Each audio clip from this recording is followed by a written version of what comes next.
Professor आप सबका स्वागत करता हूं अपने यूट्यूब चैनल दीपक क्लासेस में। दोस्तों आज हम लोग इलेक्ट्रिकल इंजीनियरिंग का एक कांसेप्ट पढ़ने जा रहे हैं जिसका नाम है स्टार टू डेल्टा और डेल्टा टू स्टार।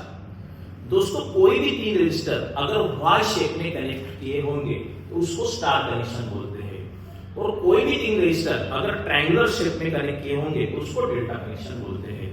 तो दोस्तों इलेक्ट्रिकल सर्किट में बहुत बार ये स्टार कनेक्शन को डेल्टा कनेक्शन में कन्वर्ट करना पड़ता है या फिर डेल्टा को स्टार कनेक्शन में कन्वर्ट करना पड़ता है ताकि हम लोग उसका इक्विवेलेंट रेजिस्टर निकाल पाए।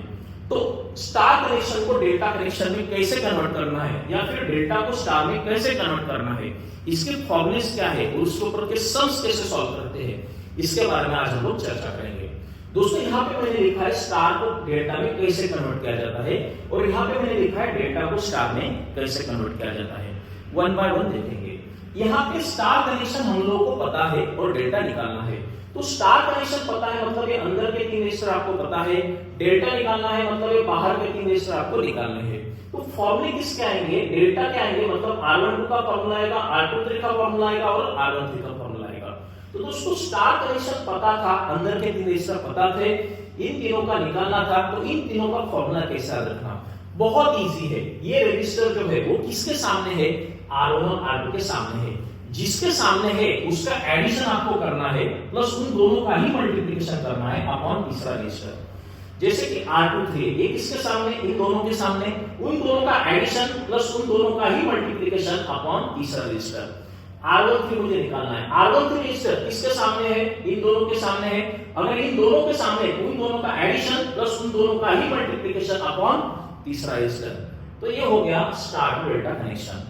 अभी डेल्टा टू स्टार में आपको डेल्टा पता है मतलब बाहर का रजिस्टर पता है और अंदर का निकालना है मतलब स्टार कनेक्शन निकालना है।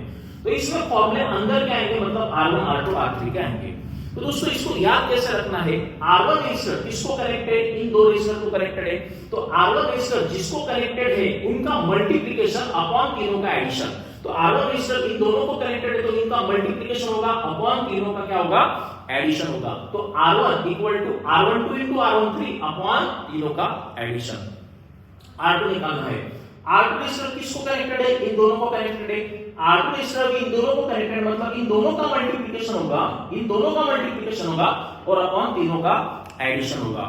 R3 रजिस्टर किसको कनेक्टेड है, इन दोनों को कनेक्टेड है मतलब इन दोनों का मल्टीप्लिकेशन होगा, इन दोनों का मल्टीप्लिकेशन होगा और तीनों का क्या हो जाएगा, एडिशन हो जाएगा। मतलब आपको अगर डेल्टा पता है तो आप लोग उसको स्टार में कन्वर्ट कर सकते हैं या फिर स्टार पता है तो उसको आप लोग डेल्टा में कन्वर्ट कर सकते हैं। दोस्तों वापिस एक बार, स्टार टू डेल्टा में आपको अंदर के रजिस्टर पता है बाहर के निकालने हैं, डेल्टा टू स्टार में बाहर के रजिस्टर पता है अंदर के निकालना है। तो ये रजिस्टर के फॉर्मूले कैसे याद रखेंगे, जिसके सामने है उनका एडिशन, उन दोनों का ही मल्टीप्लिकेशन अपॉन तीसरा रजिस्टर। और इसका फॉर्मूला कैसे याद रखेंगे, जिसको कनेक्टेड है उसका मल्टीप्लिकेशन अपॉन तीनों का एडिशन। उम्मीद करता हूं आपको समझ में आ रहा है, अगर नहीं समझ में आ रहा है तो वीडियो को वापस पहले से देखो।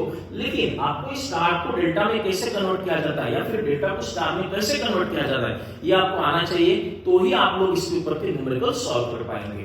ठीक है, तो यहां तक कोई डाउट है क्या, देखो